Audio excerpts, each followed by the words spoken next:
I am here with Bill Gates. We know him from Microsoft. We now know him for the Bill and Melinda Gates Foundation. Bill, it's great to see you.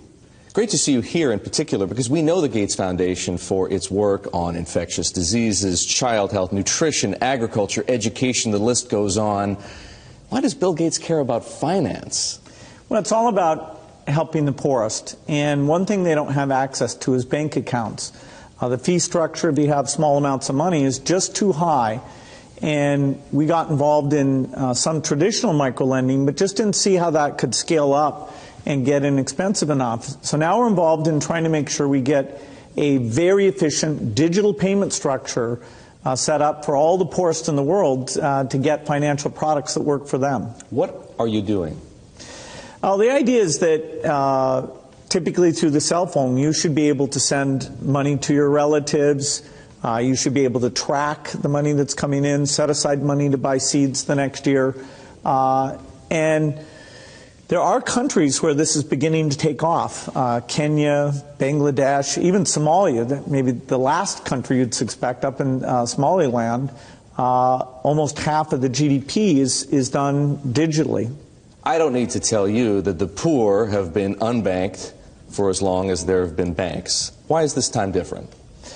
Well, it's really the digital revolution. The poorest have bought cows, stored gold, put currency under their mattress, but they are getting cell phones. And the cell phone capability of identifying who's using the cell phone, letting you look at your spending patterns, that's going to be common sense.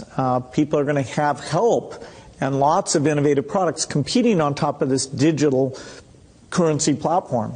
So if technology, mobile phones for example, digital money, helps to increase access to financial services at the same time as it lowers the cost of delivery, why is philanthropy needed? Philanthropy should just be here to bootstrap this. There are a lot of regulations in this area, and understanding how those regulations can make the cost of remittances, where you're sending money back to your family in your country of origin, how right now that has about a 5% overhead on it. We think we have a role to make sure that, particularly for the smaller transactions, the regulations don't impose those very high costs.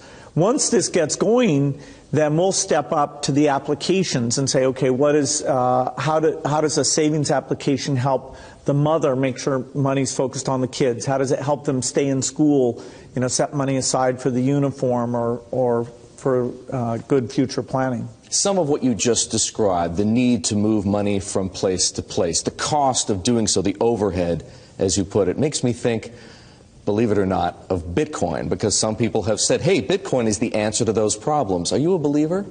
Well, Bitcoin is exciting because it shows how cheap it can be.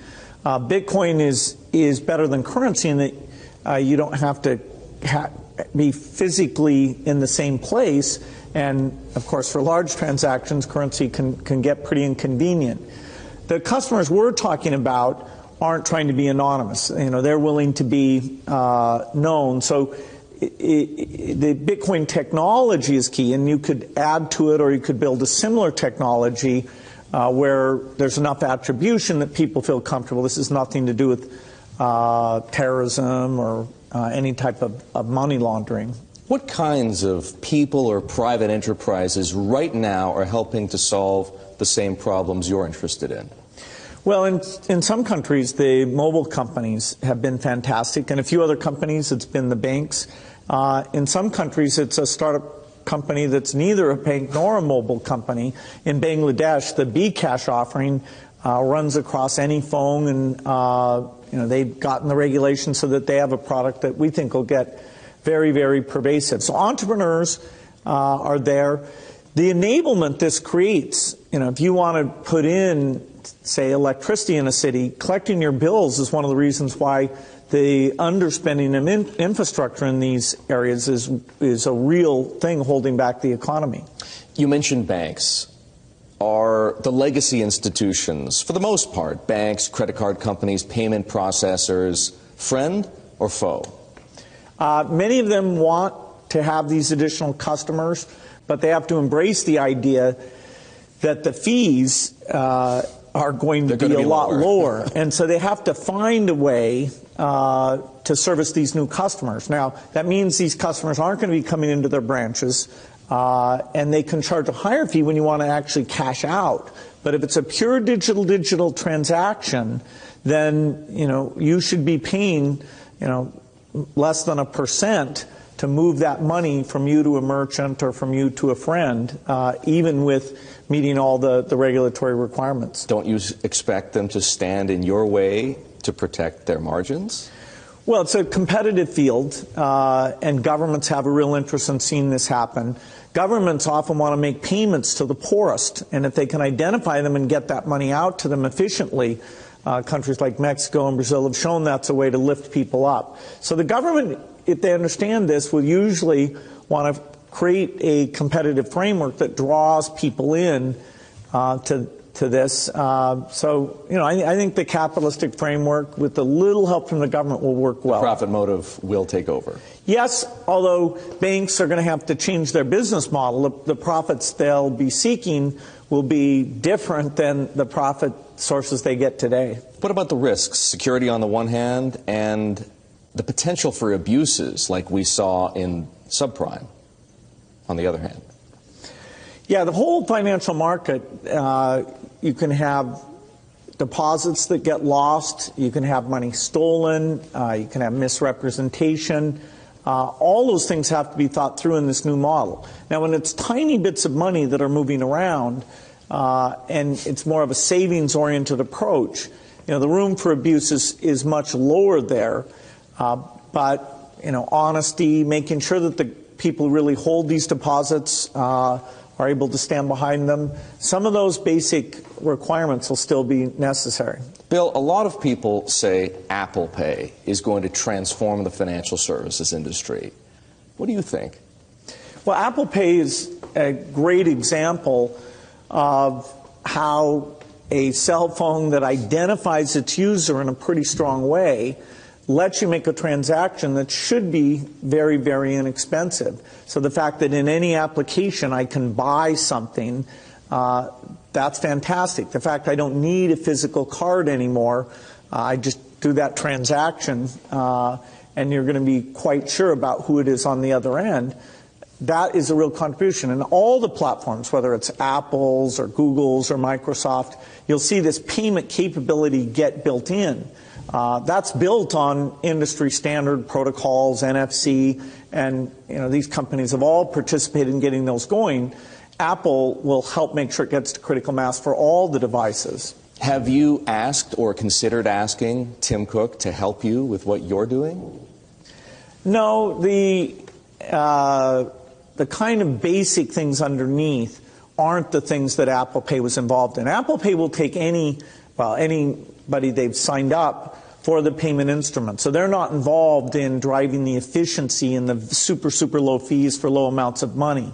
Now, of course, when we get these things, as they branch out in other countries, that having interoperability for people who happen to buy their devices will be worth doing. Here's a question for you. You were talking about wallet PCs and digital money 20 years ago in your book, The Road Ahead. How come Microsoft hasn't entered this market already? Well, Microsoft has a lot of the banks using their technology to do this type of thing. And the mobile devices, the idea that a payment capability and storing the card in a nice secret way, that's going to be there on all the different platforms. So the vision, we've got Microsoft had a really good vision in this. My time on this area is all foundation focused. But you're advising Satya Nadella, the new CEO, on technology and strategy. Should Microsoft be a player in this business the way that Apple has become a player now, and Google has its own digital wallet product, and PayPal is being spun off from eBay? It's certainly Microsoft should do as well or better, but of all the things Microsoft needs to do in terms of making people more productive in their work, helping them communicate in new ways, it's a long list of opportunities Microsoft has to innovate. and taking office and making it dramatically better would be really high on the list there. That's the kind of thing I'm trying to help make sure they move fast on. Is Satya Nadella moving fast enough? I'm very happy with what he's doing. I see a new sense of energy. There's a lot of opportunity there. Some things the company isn't the leader on, and he sees that he needs to change that. You've been outspoken on Ebola. You've donated $50 million to the fight against Ebola. And you've been more optimistic about the chances of containing and controlling the outbreak in West Africa. But we last heard from you on that subject before the patient was diagnosed in Dallas. What do you think now?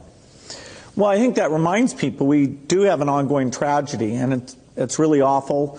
There's 22 million people in those 3 countries, and we need to get this under control, because not only are people dying of Ebola there, the health systems are shut down. So all the other diseases, measles, malaria, there's even more deaths taking place there. At the same time as we get it shut down in those 3 countries, we need to make sure it doesn't spread to other countries. Now, the richer a country is, if you have a good primary health care system, you should be able to handle that. So the fact that this Dallas patient was identified, the contacts are being traced, I feel confident the CDC is very much on top of that. I wish every country had a health system like that.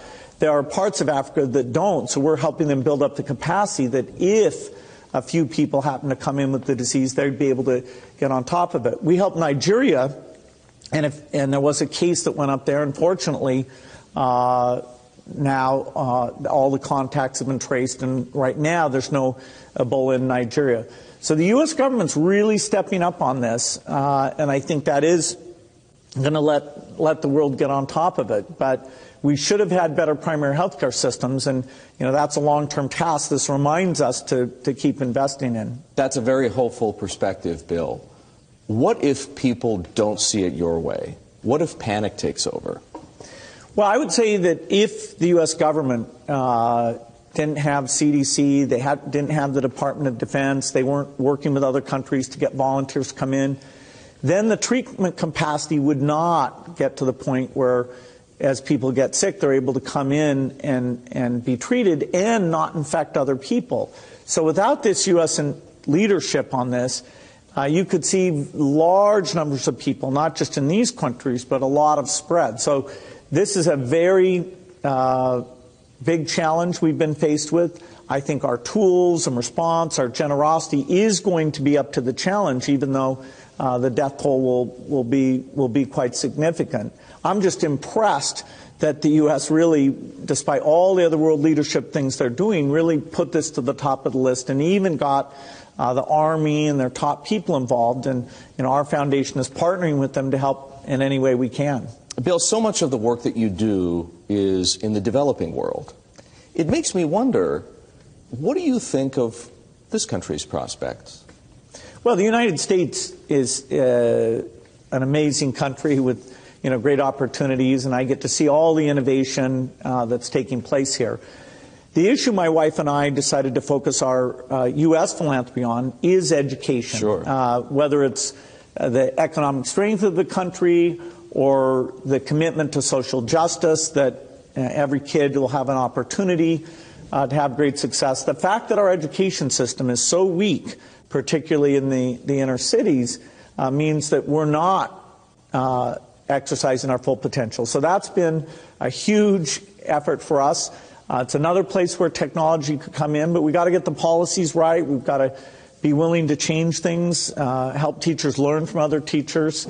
It's a critical issue. Do you see signs of improvement yet? I see points of improvement. So the overall aggregate numbers of how good American students are at math or graduating from high school or college, those have not improved a lot in the last 10 years we've been in this. But if you go visit a charter school, you can see that the right practices are doing a great job even for inner city kids. If you go see the latest in technology, I was in New York City a few days ago seeing personalized math learning called School of One. That really has a lot of promise. So I'm optimistic about the next 10 years, but no, the reform movement has not yet made a dramatic improvement in our education, while other countries are doing a far better job. Bill, for all the work that you and your wife Melinda do in this country, in education, for example, or overseas, financial services for the poor, as I mentioned before, nutrition, agriculture, child health, you've said, in fact, you said it just a couple of days ago, that you can't spend your money fast enough. What do you do about that problem? Well, I don't think I say I'm worried about the rate of spending. We've picked important problems, and we are lucky that we can help provide resources to the very best scientists working on malaria, the very best people going out in the field and working to finish polio eradication. Despite all these challenges that Nigeria has with an election coming up and Boko Haram, even the Ebola that was solved there, we think in the next year we'll get the number of polio cases down to 0. And that would be the last country in Africa that we've never eliminated polio in. So we're moving fast to reduce childhood deaths, improve malnutrition, and a lot of that's funding science, a lot of it's funding heroes who go out and actually deliver to those in need. I have one last question for you. Will we see you courtside at the Staples Center cheering on the Clippers with Steve? I'm not a guy who spends a ton of time watching sports games, but my friends who own teams, I enjoy spending time with them. So, at some point, probably. All right. I want to thank you very much for spending time with me here in Boston, talking about an issue that's very important to you, financial services for the poor. There are bankers here whom you need to talk to. I know they're waiting to hear from you. Bill Gates, co-chairman of the Bill and Melinda Gates Foundation.